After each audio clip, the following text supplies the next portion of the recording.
I'm Dr. Doug Weiss, and welcome. We are going to talk about step 5 today for intimacy anorexia. This is a very important step. So if you're an intimacy anorexic and you've been walking through these steps together, please stay tuned and watch this. It's going to encourage you.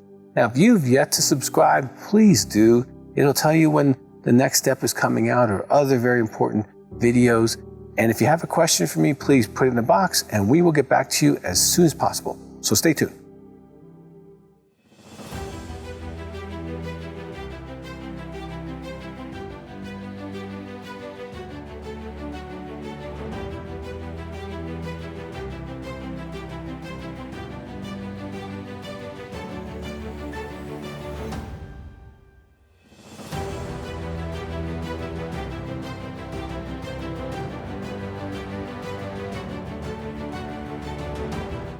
Step 5 for intimacy anorexia. This is such a big step. And in step 4, I really encourage you to get that done as soon as possible so you could do step 5. So what is step 5? Let's read it, let's walk through it, and I'll give you some practical guidance along the way. Admit to God, to ourselves, and to another human being the exact nature of our wrongs. Now, sometimes when people read step 5, they go, I just got to tell somebody. And they really miss the whole process of step 5. Step 5 is a process. 1, 2, 3. And when you get done with 3, you're done. So we want to admit to God. Now, what are we admitting? Step 4. Our good column, our bad column, our ugly column. Like, how do you do that? Well, I strongly encourage you to get like another chair, sit down on a sofa, face, kind of pretend that God's sitting there with you, or just go out in the forest somewhere or somewhere where you feel very private and alone, and just put God there and say, okay, God, I'm going to go through my step with you. Now, this is super important for you. I mean, God was there. He knows more than you know. Okay? But it's important that you have this relationship conversation. Now in step 1, 2, and 3, you became powerless. You got a higher power. You turn that into God. God's a person and he wants to be talked to. So you sit down person to person and you say, God, let me go through this with you. Here's the good things, some of the things you've blessed me with, some of my own accomplishments. And here's the bad stuff I did. Even though I knew it was wrong, I did it. I made mistakes. Here those are. And here's the things that, honestly, they happened to me. I didn't have anything to do with, sexual abuse or family of origin stuff or, legal issues or other ways that people have hurt me or lied about me. But these things have happened to me. And just sit down and talk to them. Some people are creative and they go back in the other chair and they talk as God back to themselves. That's fine. You can do that if you wish. But really just have a long conversation, because when you do this, you're going to find yourself expanding your step a little bit, a little more insight. And you're going to hear the patterns. And you're going to be able to identify things that are really going to be helpful for you moving forward in recovery. To ourselves. Not only admit it to God, but to ourselves. This is a separate part of the step. So what I want you to do is sit down, and you can have an empty chair if you want to. Be in a quiet, safe place. And go through it with yourself. Say, Doug, let's have this conversation. Here's the things that, you were great at, and this is wonderful, good things have happened to you. Here's the things that you weren't, this was not the wonderful part of you. This is where you made bad choices. You knew what was wrong, did it anyway, maybe you had some consequences, and here you just go through the bad with yourself.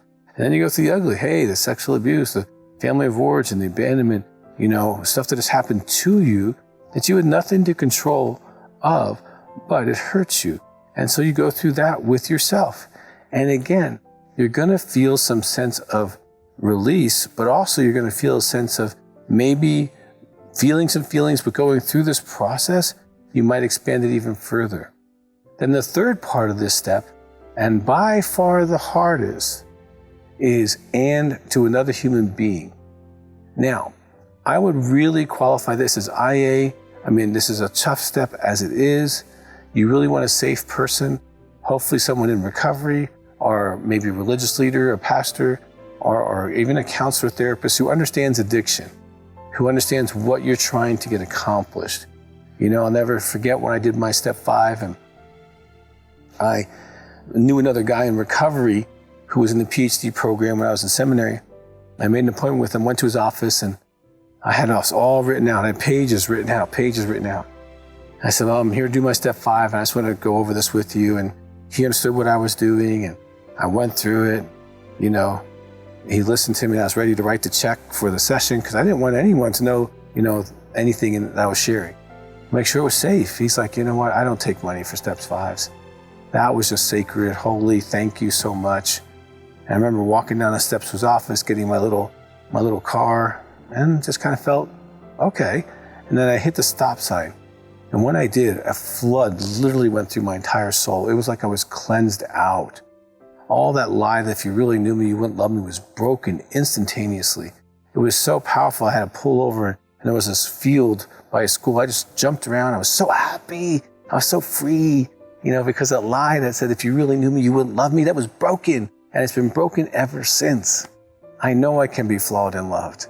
And I want you to experience the same thing, and you will, if you actually do step 5. And this is important for intimacy anorexics, because this is a place where you become human. Oftentimes you live in the object world, especially when it comes to your weaknesses. And you think if you're flawed, you're not loved. Or you think that because you haven't done step 5. Once you do step 5, you can realize you can be human, you can be flawed and loved at the same time. Then you don't have to be seen as perfect or even try. I don't even want to try to be perfect. I want to try to grow and mature, but I'm not going for perfect. That's already been done. And I'm so excited that as you take this journey, you can really do well. Now, there is the final words, the exact nature of our wrongs. So as IA, sometimes you like to sugarcoat things and make them look better. Especially in the column of the bad, make sure that you're totally honest about your deliberate choices. And even your deliberate choices to withhold love from your spouse. Even the deliberate cruelty that you've had towards your spouse should be in your step 5. And you want to be really clear on that stuff as you're doing it. But if you communicate the exact nature of your wrongs, you're not going to have any shame anymore. You're not going to be able to be put into some box that you're bad. And you're going to feel more human than ever before. So you deserve that, but you have to work for it. All of us in recovery, we worked for where we got. Step 5 is a work step. I really, really recommend that you do step 5 as soon or as close as possible as finishing step 4. Don't let step 4 sit inside of you for a month or more. That can really be hard for you. Get on this, make an appointment with God, put it in your calendar. Make an appointment with yourself, put it in your calendar, make an appointment with another human being. And once you got 1, 2, 3 done, you are done with step 5. And so if you have yet to subscribe, please do. Very helpful stuff we got coming down the road. We got more steps for you as well as other stuff. And also, if you have a question, please put it in the box there. Happy to respond to you as soon as possible. And really continue to walk through these steps with us together.